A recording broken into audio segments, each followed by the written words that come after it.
Security and crime were dominant themes driving voter concern. Costa Rica, historically one of Central America's most peaceful nations, has faced rising gang violence and drug-related crime in recent years, reshaping public debate and voter priorities.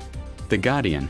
Fernandez positioned herself as a tough-on-crime candidate, promising stronger law enforcement and potential institutional reforms, including construction of higher security facilities and policies, inspired by other regional leaders. Malay Mail. Critics warned that this approach could pose risks to democratic norms and civil liberties, calling for balanced debate on security and rights. Malay Mail.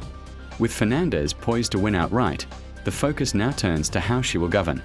Winning a majority in the Legislative Assembly would empower her agenda on security, economy, and judicial reforms. Merco Press. Observers are watching closely to see if her party, the PPSO, secures enough legislative seats to push through significant changes or even constitutional reforms. Merco Press.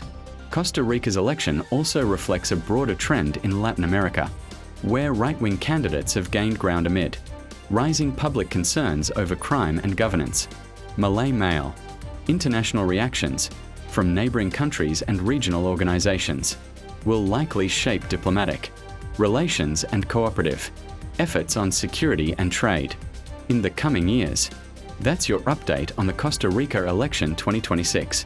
From voter turnout to election results, key issues, and what comes next for the nation.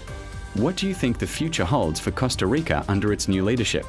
Comment below, like, and subscribe for daily political news updates from around the world.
Today we are covering the 2026 Costa Rica presidential election, where voters chose a new leader and legislative representatives in a key moment for Central America's long-standing democracy. With record-breaking voter turnout and a polarized political environment, this election reflects deep national concerns about security, crime, and political change. On February 1st, 2026, Costa Ricans went to the polls to elect a new president and all 57 members of their Legislative Assembly. The process was peaceful and orderly, with millions participating across polling stations in the capital, San Jose, and around the country. Anadolu Ajansi. To win in the first round, a candidate needed at least 40% of the vote, a threshold that would allow the front-runner to avoid a runoff election, originally scheduled for April 5th. De Ultimo Minuto. The leading candidate in this race was Laura Fernandez Delgado, a seasoned politician from the right-wing Sovereign People's Party, PPSO. She ran on a platform emphasizing tough crime-fighting policies, security reforms, and economic stability, building on the legacy of outgoing President Rodrigo Chaves. Wikipedia +1.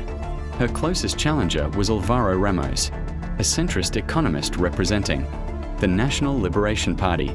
Ramos focused on strengthening democratic institutions and economic policies, but he trailed significantly in the polls. Wikipedia.